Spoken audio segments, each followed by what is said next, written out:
जब अमेरिकी राष्ट्रपति डोनाल्ड ट्रंप दुनिया में तेजी से अपनी विश्वसनीयता खोते चले जा रहे हैं, जब रूस के राष्ट्रपति व्लादिमीर पुतिन यूक्रेन के साथ एक लंबे और कभी न खत्म होते दिखने वाले युद्ध में फंसे हुए हैं, और जब चीन के राष्ट्रपति शी जिनपिंग अचानक सीन से आउट हो चुके हैं और चीन में राजनीतिक अस्थिरता की कयासबाजियां चल रही हैं, इस सब के बीच एक ही लीडर है जिसने दुनिया का भरोसा जीता हुआ है, और उस लीडर का नाम है नरेंद्र मोदी, जो अर्जेंटीना के पड़ाव से आगे बढ़ते हुए अब ब्राजील के रास्ते पर है। बीते एक दशक से ज्यादा समय में एक बात तो साफ दिखती है कि ग्लोबल साउथ के लीडर के तौर पर मोदी एक भरोसेमंद चेहरा बन चुके हैं। आज की एक्स्ट्रा क्लास में आपको बताऊंगा कि पीएम मोदी की 8 दिनों में से 5 देशों की यात्रा का सूत्र क्या है, क्यों इस यात्रा ने चीन से लेकर अमेरिका तक की नींद उड़ा रखी है, प्रधानमंत्री मोदी की इस यात्रा को लेकर क्यों कहा जा रहा है कि यह यात्रा ग्लोबल साउथ और वर्ल्ड पॉलिटिक्स में उसकी भूमिका को बदल कर रख देगी, और इसमें एक ध्रुव साबित होगा नया भारत। इस यात्रा में क्या क्या हुआ है और क्या क्या हो रहा है और क्या क्या होने वाला है, पाठशाला में एक्स्ट्रा क्लास के दौरान इस रिपोर्ट से शुरुआत करें। दुनिया के सामने जो सबसे बड़ा संकट है वो है आपसी विश्वास का, भरोसे का। मौजूदा दौर में दुनिया वो देख रही है जिसका परिणाम पूरे विश्व को गहरी अशांति की ओर धकेल सकता है। कई देशों की सिमटती अर्थव्यवस्थाओं, भविष्य को लेकर अनिश्चितताओं और खंडित होती विश्वास की लकीरें क्या युद्धों के बादलों के और घना होने के संकेत दे रही हैं?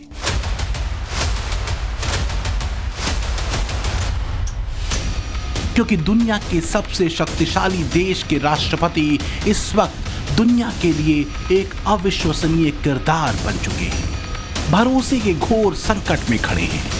चीन के मौजूदा राष्ट्रपति शी जिनपिंग सीन से गायब हैं और उनके सत्ता के अवसान की कयासबाजियां हैं। रूसी राष्ट्रपति पुतिन यूक्रेन के साथ युद्ध को किसी निर्णायक अंजाम तक पहुंचा पाने में नाकाम दिख रहे हैं। शांति के प्रयास लगातार विफल हो रहे हैं और रूस के शक्तिशाली देश होने का तमगा अब सवालों के घेरे में आ चुका है।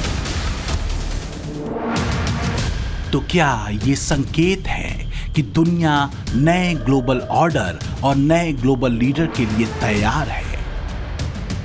क्या दोस्ती, डील और डिप्लोमेसी के सूत्र से पीएम मोदी ने ग्लोबल साउथ में नए भारत के रोल का श्री गणेश कर दिया है? 2 जुलाई से शुरू हुई पीएम मोदी की विदेश यात्रा का पहला पड़ाव था घाना। इसके बाद वो एक और अफ्रीकन देश त्रिनिदाद एंड टोबैगो पहुंचे। दक्षिण अमेरिकी देश अर्जेंटीना की यात्रा के बाद पीएम मोदी का अगला पड़ाव ब्राजील है, जहां वो ब्रिक्स के शिखर सम्मेलन में वैश्विक अर्थव्यवस्था, डिजिटल समावेशन, सतत विकास और ग्लोबल साउथ के हितों की रक्षा जैसे मुद्दों पर चर्चा करेंगे। पीएम मोदी की 8 दिनों की विदेश यात्रा का अंतिम पड़ाव होगा अफ्रीकन देश नामीबिया। वैश्विक स्तर पर मची खींचतान और अशांति के गहरे संकेतों के बीच पीएम मोदी की यात्रा ग्लोबल साउथ के एक मुखर आवाज के तौर पर देखी जा रही है। शांति और विकास के लक्ष्य को लेकर भी अब ग्लोबल स्तर पर उम्मीदें भारत से कहीं ज्यादा है।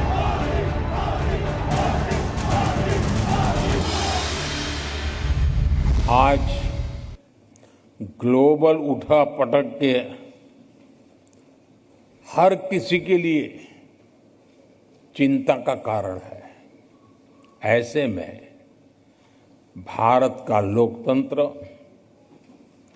आशा की किरण बना हुआ है।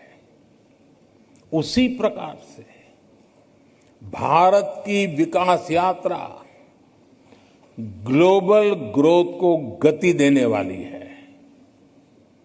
विश्व का सबसे बड़ा लोकतंत्र एक ऐसा स्तंभ है जो जितना मजबूत होगा दुनिया को उतना ही सशक्त बनाएगा,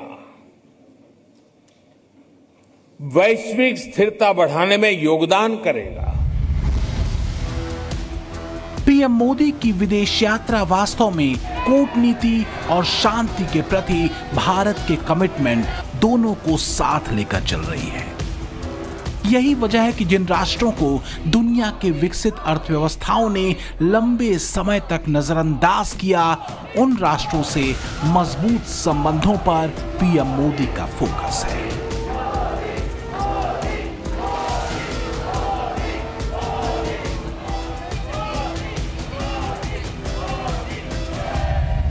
कहते हैं जंग से ज्यादा असरदार होती है कूटनीति। जंग तो अस्थिरता लाती है, तबाही लाती है, आर्थिक रूप से कमजोर कर देती है, सो अलग। लेकिन अगर कूटनीति सही दिशा में हो तो शांति, समृद्धि, विकास के रास्ते खुलते हैं। पीएम मोदी की कूटनीति को अगर 3 सूत्र में डिफाइन करना हो तो वो यही है: शांति, समृद्धि और विकास। इसी सूत्र के साथ पीएम मोदी 5 देशों की यात्रा पर निकले हुए। और हां, एक बात और कि पीएम मोदी शांति, समृद्धि और सबके विकास की बात सिर्फ कहते नहीं, करके दिखाते भी। वो ट्रम्प की तरह नहीं है कि कहा कुछ और किया कुछ, ना वो जिनपिंग की तरह है कि भर भर के कर्जा दे दो और फिर उसी देश की जमीन हड़पने लगो। दुनिया इन लीडर्स के चेहरों को देख रही है, पहचान रही है। इनकी कथनी करनी का फर्क क्या है, ये किसी से छिपा नहीं है। दूसरी तरफ मोदी हैं जो अपनी लाइन खींच रहे हैं। ग्लोबल साउथ के देशों की सबसे ज्यादा उम्मीदें भारत और पीएम मोदी से हैं। और वो इसलिए है क्योंकि दूसरे विश्व युद्ध के बाद के नए ग्लोबल ऑर्डर में इन देशों की उपेक्षा दुनिया के विकसित देशों से, इन देशों की उपेक्षा दुनिया के विकसित देशों ने की। 2014 के बाद से खास तौर से ग्लोबल साउथ की आवाज मोदी बने।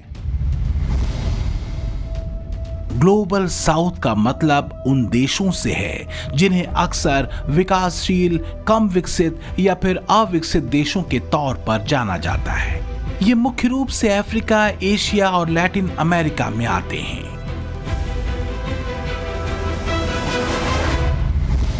The world order created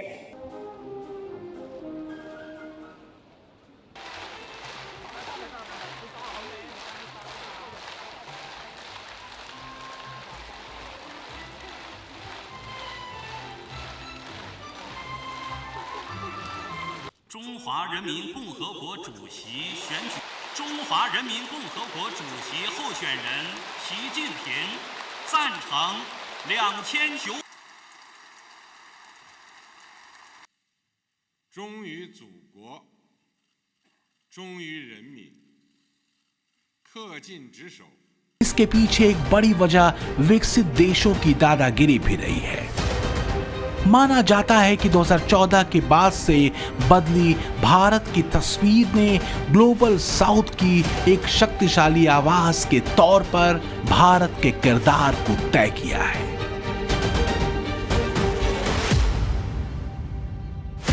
ये बात अमेरिका से लेकर यूरोप और कई और देशों को खटकती रही है, क्योंकि भारत के शक्तिशाली होने का सीधा अर्थ है वैश्विक मंच पर ग्लोबल साउथ की अपेक्षाओं और आवाज का मजबूत होना।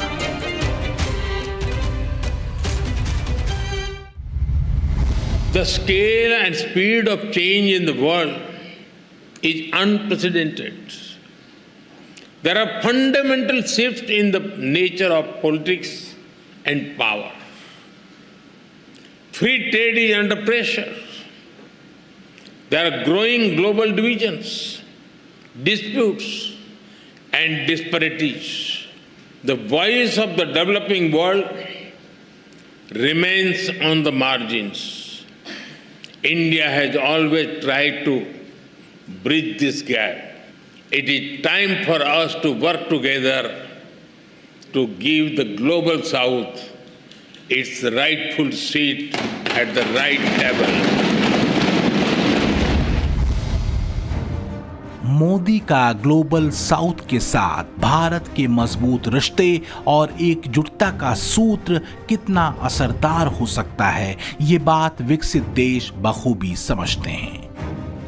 बदलते वक्त के साथ अब अफ्रीकन देशों के अलावा लैटिन अमेरिकी देशों और ऑस्ट्रेलिया के साथ पीएम मोदी ने मजबूत कूटनीतिक संबंध बनाए हैं। मोदी पर यही भरोसा ही भारत के साथ दूसरे देशों को एक मजबूत संबंध बनाने की दिशा में आगे बढ़ा रहा है। त्रिनिदाद एंड टोबैगो में पीएम मोदी को सर्वोच्च नागरिक सम्मान the order of the Republic of Trinidad and Tobago से सम्मानित किया गया। We are graced by a leader whose visit is not just a matter of protocol, but a profound honor for us. And so I am deeply privileged to join everyone here to welcome one of the world's most respected, most admired, visionary leaders, the Honorable Shri Narendra Modi ji, Prime Minister. Foreign मामलों के expert ये कहते हैं कि America में Trump के अफलातून फैसलों, ट्रेड पर उनकी टैरिफ वाली मनमानी, आतंकवाद पर उनकी घोर चुप्पी और दुनिया के उन पर भरोसे की भयंकर कमी के बीच ग्लोबल ऑर्डर की एक नई तस्वीर आकार ले रही है। ग्लोबल साउथ की लीडरशिप को लेकर चीन भी हाथ पैर मारता रहा है। ब्रिक्स के पिछले सम्मेलन में चीन के राष्ट्रपति शी जिनपिंग ने ग्लोबल साउथ का जिक्र किया था। Mr. Prime Minister, it's my great pleasure to meet you in Kazan. It's the first time for us to have a formal meeting in 5 years' time. Both the people in our two countries and the international community are paying great attention to our meeting.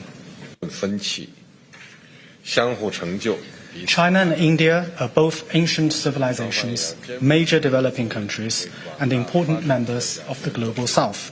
We are both at a crucial phase in our respective modernization endeavors.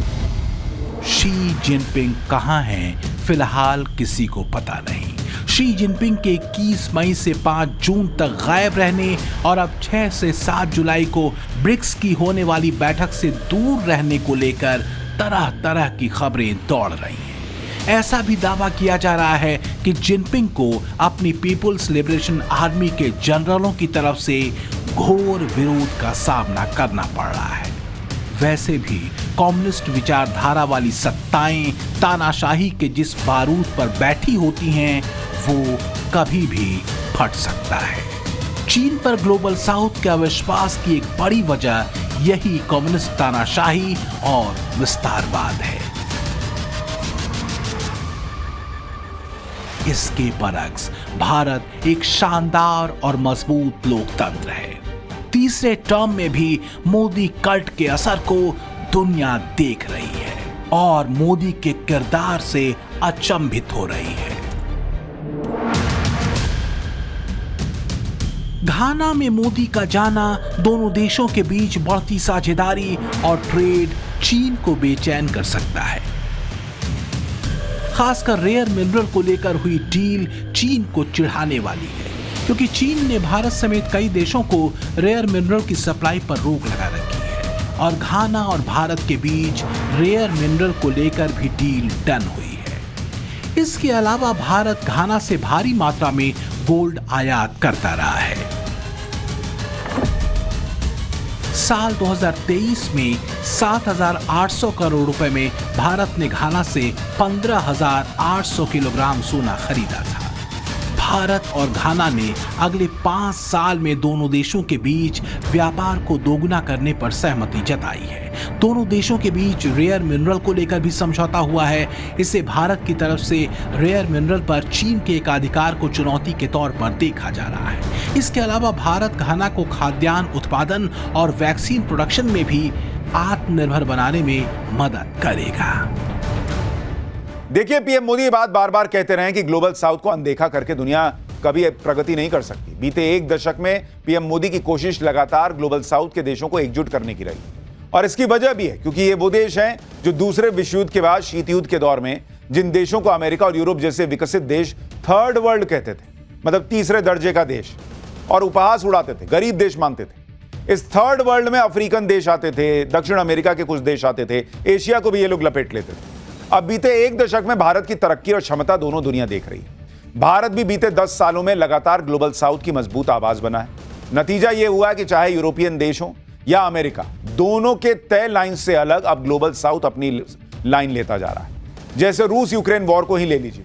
NATO देशों ने लगातार global south के देशों पर यह दबाव बनाया है कि वो नेटो के पक्ष में खड़े हों और रूस का विरोध करें, लेकिन ग्लोबल साउथ देशों ने वही लाइन पकड़ी जो पीएम मोदी की लाइन थी।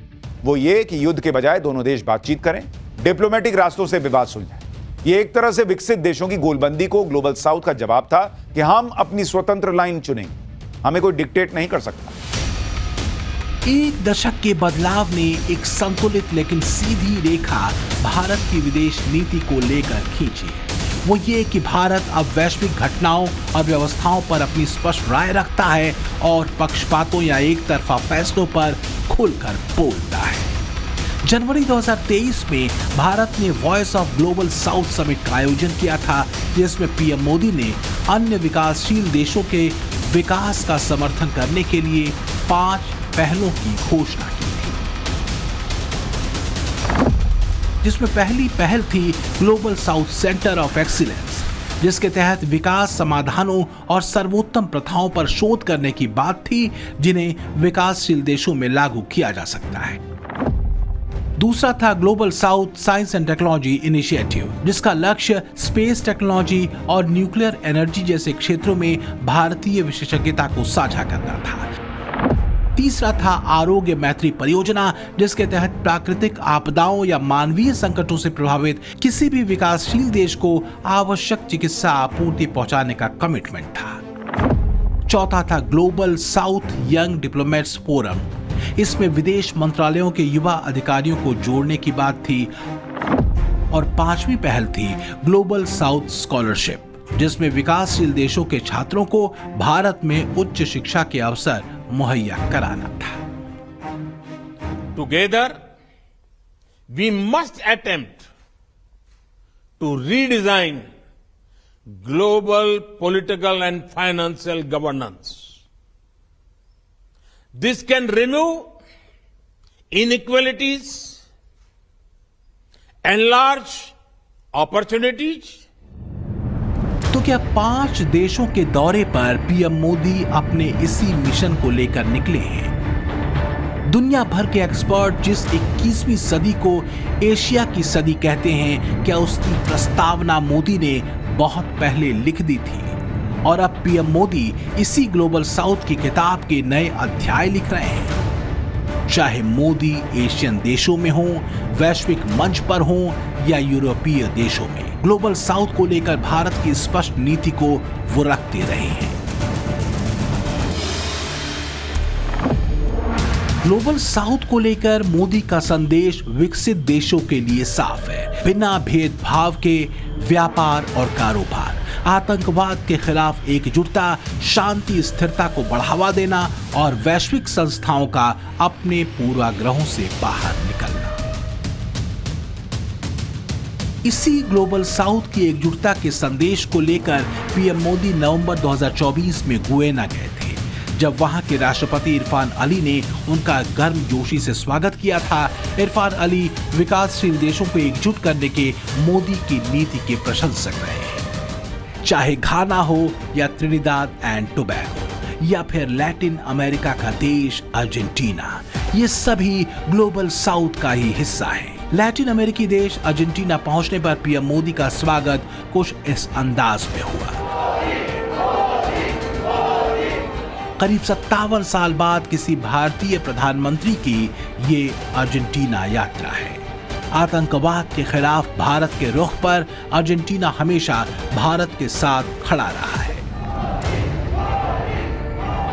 3 अफ्रीकन देशों से लेकर अर्जेंटीना और ब्राजील की यात्रा, ब्राजील के रियो में होने जा रहे ब्रिक्स की बैठक और इससे पहले ग्लोबल साउथ के मुद्दों और एकजुटता को दिखाकर क्या मोदी ने एक संदेश अमेरिकी राष्ट्रपति डोनाल्ड ट्रंप को भी दे दिया है? ये कि ग्लोबल साउथ अपने अधिकारों और समानता के मुद्दों को लेकर शांत बैठने वाला नहीं।